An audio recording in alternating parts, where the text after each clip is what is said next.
Hi, I'm Jack Lipsky, and I'm running for Congress. The reasons. Congress's approval is at an all-time low. It's dysfunctional. We have the most bitter partisanship ever out there.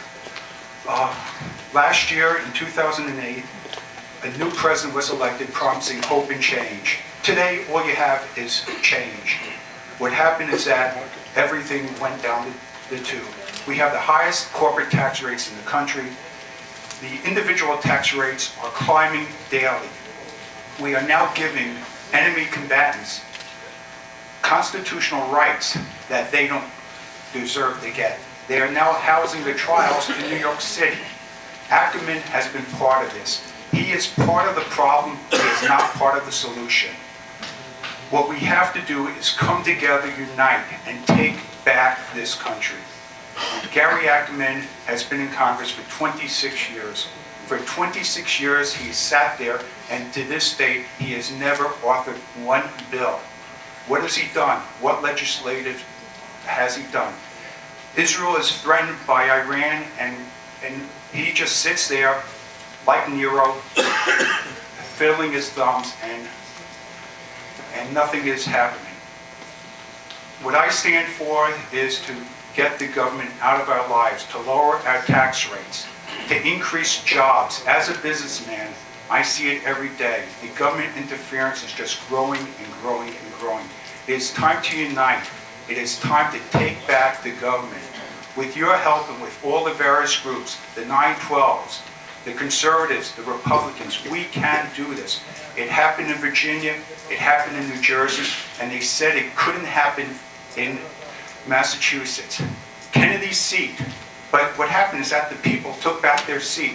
Now is the time for the people to take back our seat. Thank you.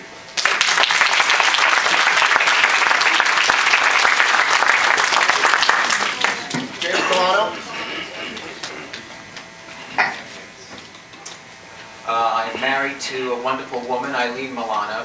She is the 8th of 10 children, a Navy brat. And she's also a physician. She's a practicing oncologist on the North Shore. We both are pro-life. We both support traditional marriage. And we both are concerned about the taxation in this country and lack of representation. I was born in Elmont to Vincent and Grace Milano. My father, a music instructor, my mother, a homemaker, an immigrant from Italy. I'm one of 5 children. I'm the middle child. Attended Elmont High School, moved on to SUNY at Stony Brook, and then Baylor College of Medicine in Houston.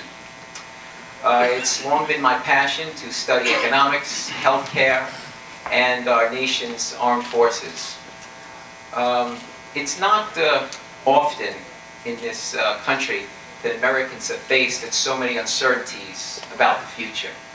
Economic uncertainty, healthcare reform, terrorism, a ballooning federal deficit, runaway government spending, and the very real prospect that in our lifetime Social Security will go bankrupt.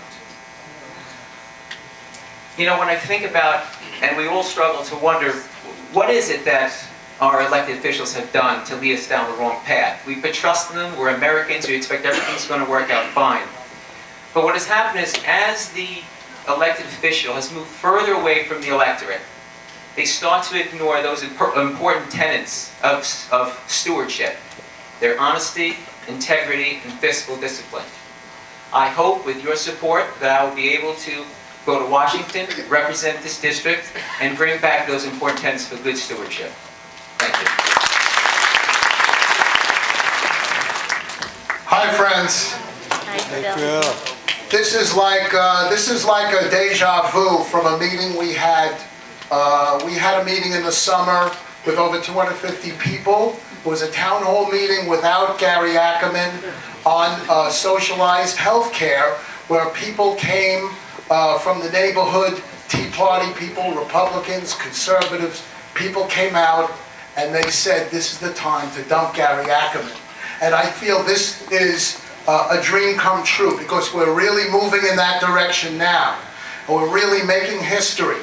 And I believe that the day of reckoning is coming. That's going to be on November 2nd, 2010, and that time we're going to take back America. We're going to bring the spirit of America and our values and the United States Constitution and its principles back to Washington, D.C. I work as in a manufacturing company on Long Island, and I know and I understand the plight of small businesses and how they're getting taxed and squeezed to death. Small businesses make up 90%, provide 90% of the jobs in America, while the unemployment rate looms at 10%, and the government is the fastest growing sector in our economy. And I'm sorry. I'm nervous. I'm not a politician. I've helped candidates throughout the past 4 years, and at this time I thought whatever I can do to help America. The thing is, we have a vacuum in America today. We have a vacuum in Congress. We have no leadership at the top. We need great leaders to emerge. And we're going to send someone like a Ronald Reagan or an Abraham Lincoln to Washington, D.C. Thank you very much. Good evening. My name is Bob Unger, and according to the Department of Homeland Insecurity, I am a right-wing extremist. The appellation right-wing extremist has given a bad name to extremist. I like my wife to be extremely faithful. Liberals like their wives to be moderately faithful.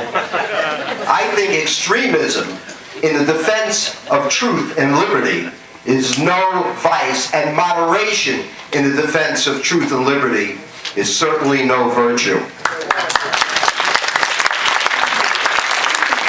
When Bill Clinton, Yamach Shemo B'Zichro, which means may his memory be obliterated, when he appeared at the Democratic Convention, he said at the Democratic Convention that he dedicates his nomination to his mentor at Georgetown University, Professor Carroll Quigley.